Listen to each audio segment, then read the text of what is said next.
There is magic and often surprise when you're dealing with the water. A lot of these folks are second or third generation families living in this area, so it's really home to them.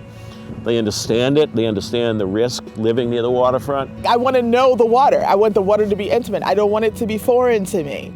I bought a little boat after I came here. I was like, if the storm comes, I'm going to be protected. We're already having some of our coastlines being impacted by flooding. Maybe this is a small nuisance today, but not too far along. This is something that could be happening on a much more regular basis.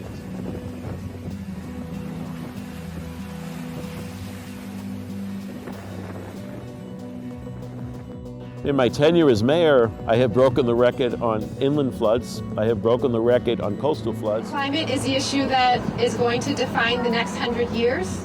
We haven't been hit with the locust yet, but I'm kind of waiting for that.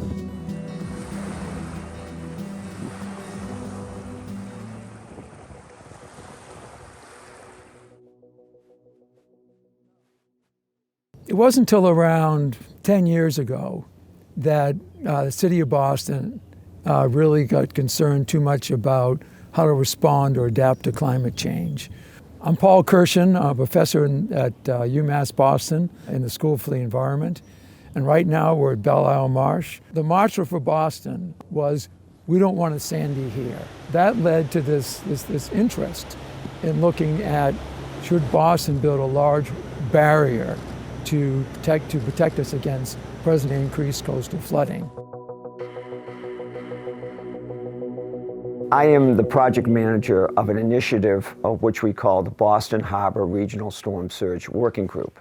This is a group of scientists, engineers, urban planners, activists, and government officials who are all focused on addressing the existential threat of coastal flooding in Boston Harbor. My name is Bill Golden, Golden, and we are on the Nantucket Lightship WLV 612.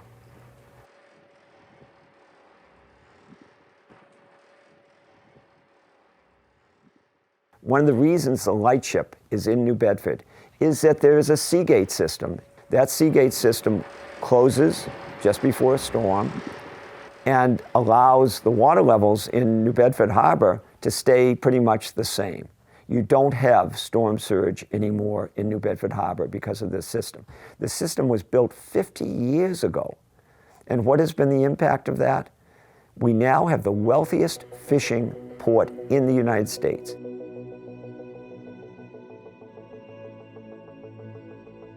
On a regional level, what we plan to do is build a Seagate system from Hull to Winthrop and to build seawalls in low-lying areas around the circumference of Boston Harbor. The basic concept is if you don't let the water in, it's not going to flood anything. It's not going to damage anything. It's not going to kill people or wipe out neighborhoods. The central question of the study we did in 2018 was to say, does it make sense to consider building a harbor-wide barrier? The major finding was that right now it does not make sense. Perhaps near the end of the century, it might make sense to revisit it and perhaps build one then. First of all, there's uncertainties with what our future civil rights is going to be. We could have 2 feet, if we're lucky, by 27 to 2100. We could have, 7 feet at that time period as well. We don't know. Another reason, this was really key, by around 2100, you'd be opening and closing these gates 50 times a year. And they aren't designed to do that.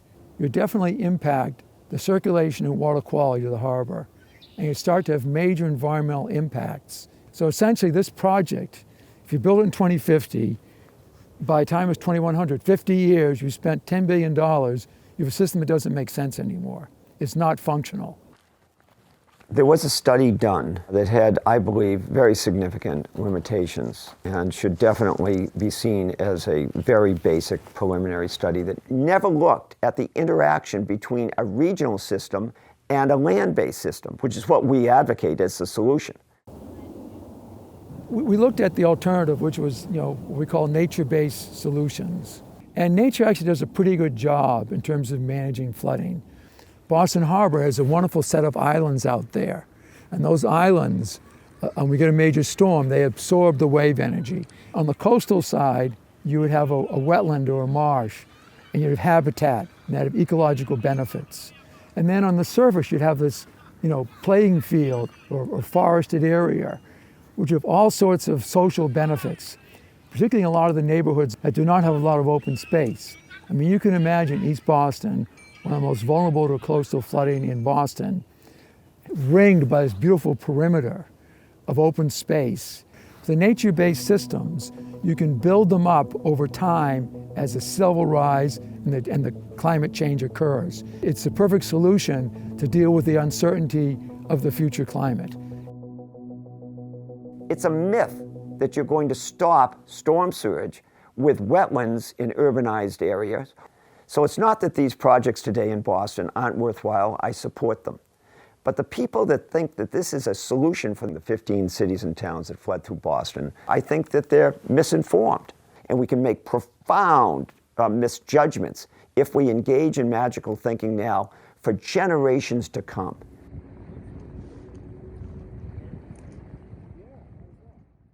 We felt, pretty positive that our results were correct. I lost a lot of sleep thinking about the analysis and was it correct.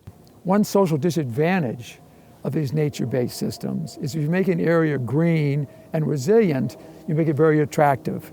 And so in an area like East Boston, you're already having gentrification.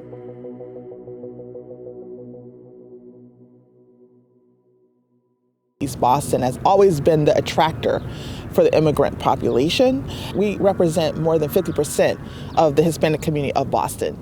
50% of the people who are here come from other places. We're witnessing on some days what it's going to look like in 50 years when we have high tides. We call it wicked high tides around here. My name is Latifa Ziad, and I work for the Neighborhood of Affordable Housing, NOAH. I've seen the unveiling of the one-wall harbor-based solution, and I've seen some of the modified versions of smaller walls in various communities. In an ideal world, if money wasn't an issue, I'd say build a big wall and let's keep it moving, and I think everybody else would too. But the reality is these things are also sculpted by money. And the money to build the wall is far more significant than the money to build smaller barriers. Mayor Thomas Koch, Mayor of Quincy, Massachusetts, here in the Adams Shore neighborhood, Post Island Road. Beautiful part of our city. By bringing everybody together, it brings more talent to the table, more resources to the table. It gets greater attention at the state and federal level. I am concerned that the city of Boston, if they would go it alone, or tried to go it alone, left this out, it would be problematic for everybody. It just would not make sense at all. In fact, to me, that would be an absolute insult to the other communities right around Boston if that were to occur. I also get that their concern is Boston. I'm Mayor of Quincy. My concern is the residents of my city, the neighborhoods of my city, so I get that. But this clearly is a problem much bigger than any one of us.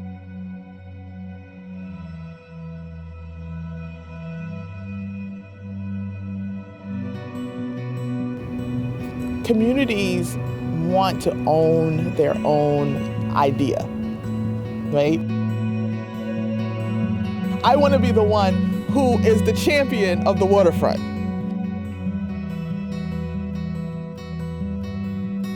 And at that ego state, we all suffer.